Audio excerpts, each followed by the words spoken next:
بسم اللہ الرحمن الرحیم ومن اراد الآخرۃ وسعى اللہ سعیہ وهو مؤمن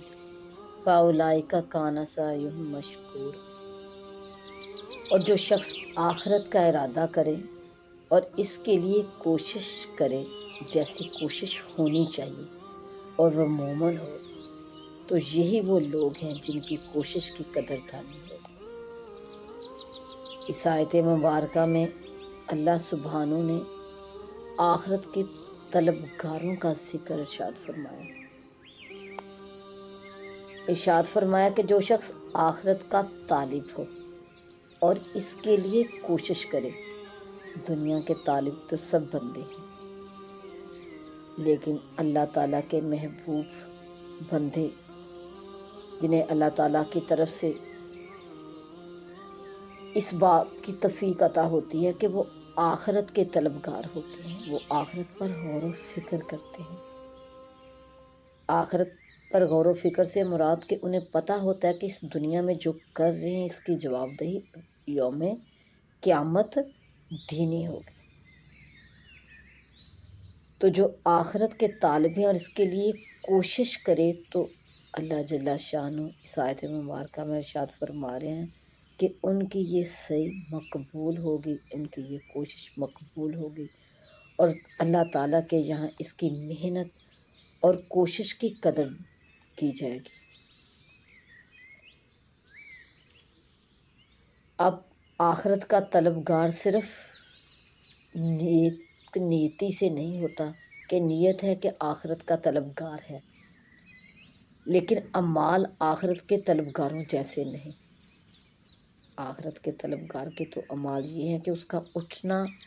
اس کا بیٹھنا، اس کا جاگنا، اس کا سونا، اس کا کھڑے ہونا، اس کا کھانا، اس کا پینا، اس کا اپنے عزیز و اقارب سے تعلقات، اس کے دوسرے لوگوں سے پڑوسیوں سے تعلقات، حتیٰ کہ اس کا واش روم میں جانا بھی اللہ کے محبوب محمد مصطفیٰ صلی اللہ علیہ وآلہ وسلم کے بتائے ہوئے شرعی طریقوں کے مطابق ہے۔ یعنی کہ نیت میں بھی آخرت کا طلبگار ہے اور اعمال میں بھی، یہ ہے اس کی کوشش، یعنی اس کی محنت اور اس کی صحیح کا ثواب اس کو اس حالت میں دیا جائے گا جب اس کی نیت بھی ہوگی اور اس کے اعمال بھی ہوں گے۔ اس آیت مبارکہ سے 3 شرائط جو ہیں وہ واضح ہو رہی ہیں۔ سب سے پہلے یہ کہ آخرت کا طلبگار ہو، یعنی نیت صحیح ہو، خالص آخرت کے ثواب کا ارادہ ہو، اور دوسری شرط اس میں اللہ سبحانہ نے جو ارشاد فرمائی کہ آخرت کے لیے کوشش کرے، اور یہ ایسی کوشش ہو جسے آخرت کی کوشش کہا جا سکے، یعنی اس کے اعمال اللہ کی بھیجی ہوئی شریعت کے موافق ہوں۔ اگر آخرت کا تو طلبگار ہو لیکن اعمال غیر شرعی ہوں تو ایسے اعمال مقبول نہیں۔ اور تیسری اس آیت مبارکہ میں اللہ سبحانہ تعالیٰ نے جو شرط بیان فرمائی ہے وہ یہ کہ وہ مومن بھی ہو۔ اگر مومن نہ ہوگا تو آخرت میں کوئی عمل فائدہ مند نہ ہوگا، خواہ کیسا ہی طالب آخرت کا مدعی ہو اور اپنے خیال میں آخرت کے لیے محنت اور ریاضت کرتا ہو۔ سادھو ہو، راہب ہو، سب محنتیں ضائع، محنتیں رنگ اسی وقت لائیں گی جب وہ مومن ہو۔ فَأُولَٰئِکَ کَانَ سَعْیُہُم مَشْکُورًا، تو اہل ایمان کی صحیح ان کی کوشش کی قدر کی جائے گی۔ اللہ سبحانہ ارشاد فرما رہے ہیں اس آیت مبارکہ کے آخر میں، یعنی کہ اللہ تعالیٰ ان سے راضی ہوگا اور انہیں جنت عطا فرمائے گا، اور جتنا جتنا عمل کیا اس سے بہت زیادہ بڑھا کر عمل کو کئی گنا کر کے اللہ سبحانہ اس کا اجر، اس کا ثواب اسے عطا فرمائیں گے۔ کما قالہ تعالیٰ من کانا یرید حرث الآخرۃ نزل اللہ فی حرثہ، وقال تعالیٰ من جاء بالحسنۃ فلہ عشر امثالها، کہ دنیا میں جو کافروں فاجروں کی نعمتیں دی جاتی ہیں، دنیا میں جو کافروں اور فاجروں کو نعمتیں دی جاتی ہیں، اس سے کوئی یہ نہ سمجھے کہ یہ لوگ اللہ کی ہاں بہت مقبول ہیں، اللہ کی بارگاہ میں یہ اللہ کے مقبول بندے ہیں، کیونکہ دنیا کی نعمتیں اس بات کی دلیل نہیں ہے کہ جسے نعمت اور دولت مل گئی اللہ تعالیٰ اس سے راضی ہے۔ یہ نعمتیں مومن اور کافر، صالح اور صالح سب کو مل جاتی ہیں، جو صالح ہے اور غیر صالح سب کو اللہ تعالیٰ کی نعمتیں پوری پوری ملتی ہیں۔ دنیا کی نعمتیں اہل ایمان کے لیے مخصوص نہیں ہیں، لیکن جنت کے حقدار کے لیے ایمان ہونا، یعنی اللہ تعالیٰ کی ذات کے ساتھ کسی کو اس کا شریک نہ ٹھہرانا، پھر اللہ اور اللہ کے محبوب حضرت محمد مصطفیٰ صلی اللہ علیہ وآلہ وسلم کے بتائے ہوئے دین کے مطابق نیک اعمال، عمل صالح کا کرنا، پھر اس طرح کے جو اعمال ہوتے ہیں آخرت کے دن وہ اللہ تعالیٰ کے ہاں مقبول ہیں، یعنی نیت بھی ہو، ایمان بھی ہو، ہمارے صالحہ بھی ہو۔ کلن نمد ہؤلاء وہؤلاء من عطاء ربک وما کان عطاء ربک محظورا۔ ہم آپ کے رب کی بخشش سے ہر ایک کو دیتے ہیں، ان کو بھی اور ان کو بھی، اور آپ کے رب کی بخشش روکی ہوئی نہیں۔ اس آیت مبارکہ میں اللہ جل شانہ نے ارشاد فرمایا کہ ہم آپ کے رب کی بخشش سے ہر ایک کو دیتے ہیں، ان کو بھی اور ان کو بھی، اور آپ کے رب کی بخشش روکی ہوئی نہیں۔ مقبول ہیں کو بھی نعمتیں دی جاتی ہیں، اور جو غیر مقبول ہوں، جو اللہ کے محبوب ہیں، ان کو بھی اللہ کی نعمتیں عطا ہوتی ہیں، اور جو اللہ کے محبوب نہیں ان کو بھی اللہ تعالیٰ کی نعمتیں ملتی ہیں۔ اور دنیا میں اللہ کی رحمت کسی سے رکی ہوئی نہیں، لیکن آخرت کی نعمت جو خاص صلہ جنت، اور جنت کے بھی اعلیٰ مقامات، اور پھر اس میں اعلیٰ انعامات، اعلیٰ مقام پر جگہ، وہ سب کی سب صرف ان بندوں ہی کے لیے خاص ہے جو اللہ تعالیٰ کے محبوب اور برگزیدہ ہے۔ انظر کیف فضلنا بعضهم علی بعض وللآخرۃ اکبر درجات واکبر تفضیلا۔ اور آپ دیکھ لیجیے ہم نے بعض کو بعض پر کیسی فضیلت دی، اور بلا شبہ آخرت کے درجات کے اعتبار سے بڑی چیزیں ہیں اور فضیلت کے اعتبار سے۔ پھر اللہ سبحانہ نے ارشاد فرمایا کہ انظر کیف فضلنا بعضهم علی بعض، کہ آپ دیکھ لیجیے ہم نے بعض کو بعض پر کیسی فضیلت دی ہے۔ یہ دنیاوی فضیلت اللہ سبحانہ نے اشارہ فرمایا اس آیت مبارکہ میں کہ یہ دنیاوی فضیلت ہے، اس میں مومن اور کافر کی کوئی قید نہیں۔ بہت سے کافروں کے پاس مال بہت زیادہ کثرت سے ہے، اور بہت سے مومنین کے پاس بہت کم ہے۔ وَلَلْآخِرَةُ اکبر درجات و اکبر تفضیلا، اور بلا شبہ آخرت درجات کے اعتبار سے بڑی چیز ہے اور فضیلت کے اعتبار سے بھی۔ اس میں اللہ سبحانہ نے اس بات کی طرف اشارہ فرمایا کہ آخرت کے لیے فکر مند ہونا چاہیے۔ وہاں کے درجات حاصل ہونے کے لیے ایمان سے اور مال صالح سے متصف ہوں، اہل دنیا کی دنیا پر نظر نہ کریں۔ دنیا میں جو دنیا کے انعامات ہیں، جو دنیا کے اکرامات ہیں، ان کی طرف نظر نہ کریں، ان کی طرف نظر کر کے دوسروں کو اپنے سے افضل نہ سمجھیں، بلکہ اللہ کے ہاں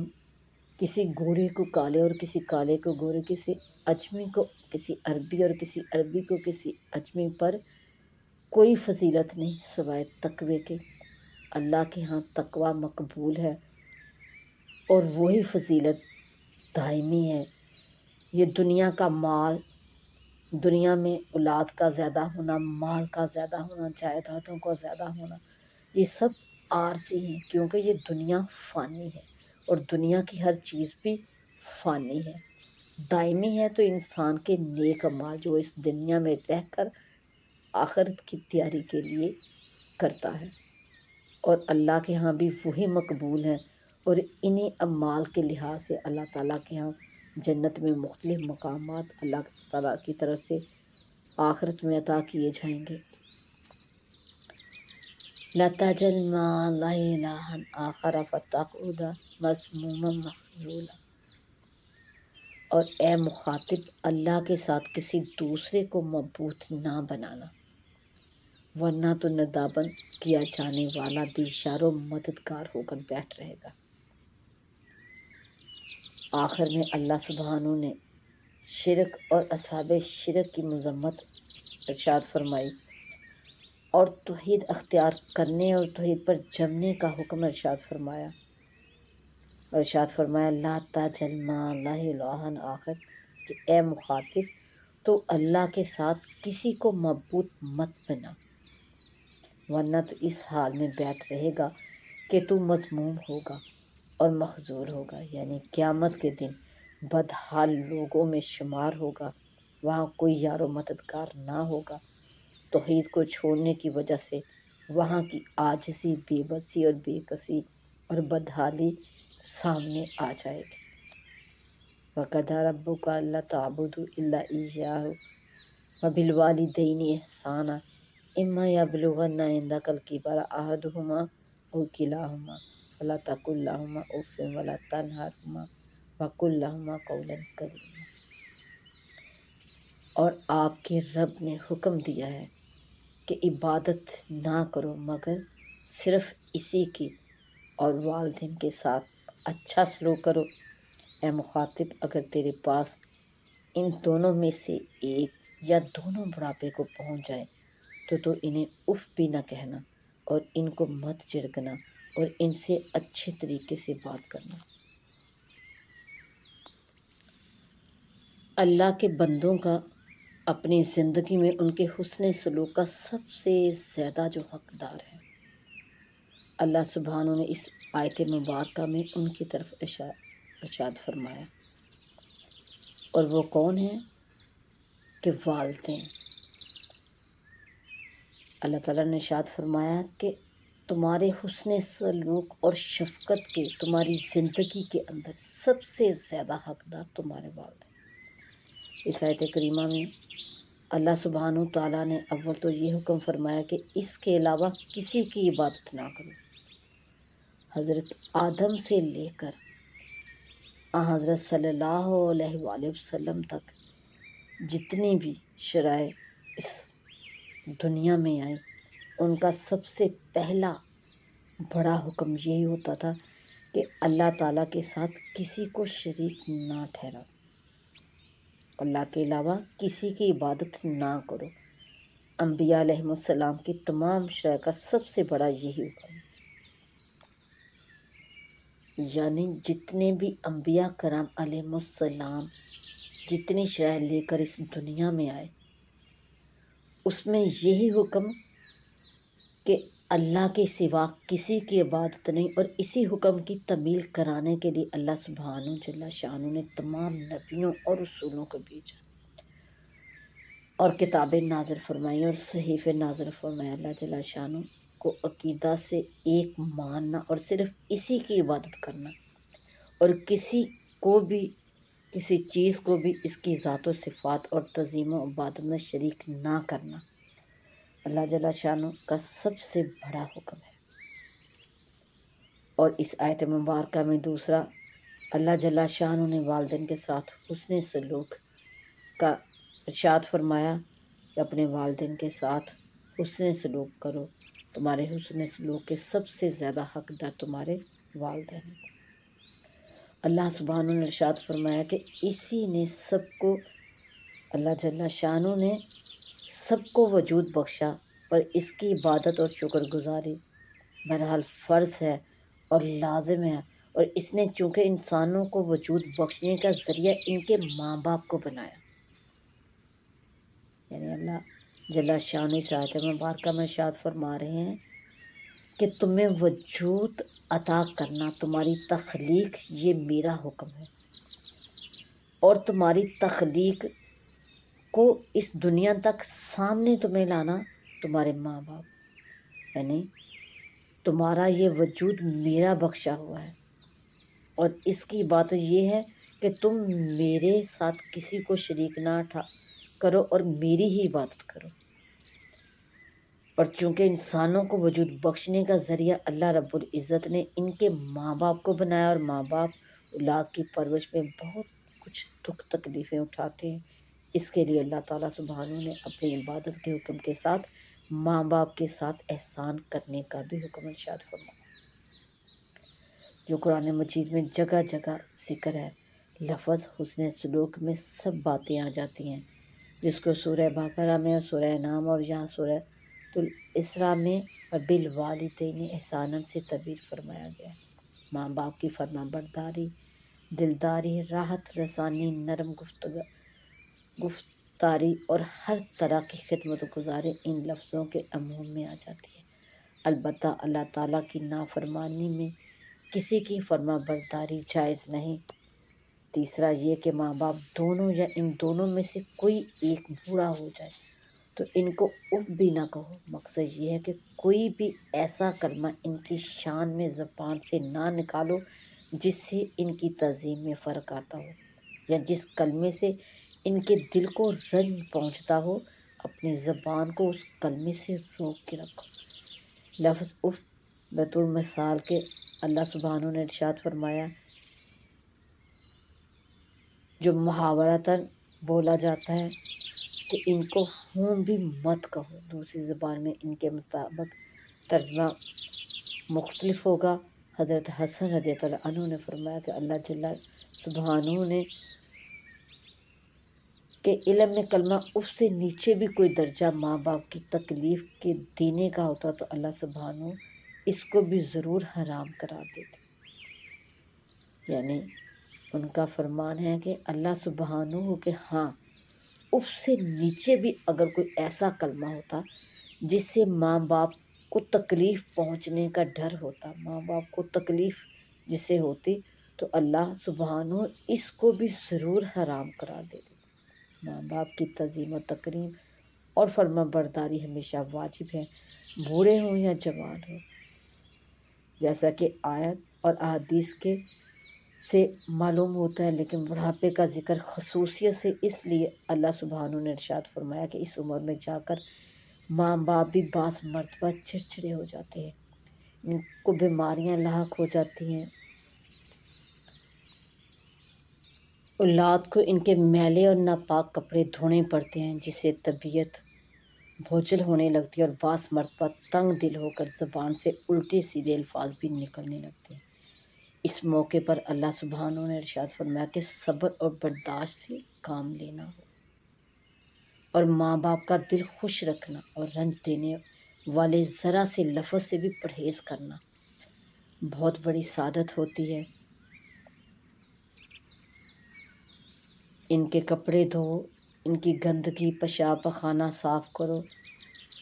اور اس موقع پر اف بھی نہ کہو، جیسا کہ وہ بھی اف نہ کہتے تھے جب تیرے بچپن میں تیرا پیشاب پخانہ وغیرہ دھوتے تھے۔ اف کہنے کی ممانعت کے بعد اللہ سبحانہ نے ارشاد فرمایا کہ ان کو مت جھڑکو۔ جھڑکنا اف کہنے سے بھی زیادہ برا ہے۔ جب اف کہنا منع ہے تو جھڑکنا کیسے درست ہو سکتا ہے؟ پھر بھی واضح فرمانے کے لیے خاص طور پر جھڑکنے کے صاف و صریح لفظوں میں ممانعت فرما دی اللہ سبحانہ نے۔ اور پانچواں حکم اللہ جل شانہ نے ارشاد فرمایا، قل لہما قولا کریما، کہ ماں باپ سے خوب ادب سے بات کرنی چاہیے، اچھی باتیں کرنا، لب و لہجے میں نرمی اور الفاظ میں توقیر و تکریم کا خیال رکھنا، یہ سب قولا کریمہ میں داخل ہے۔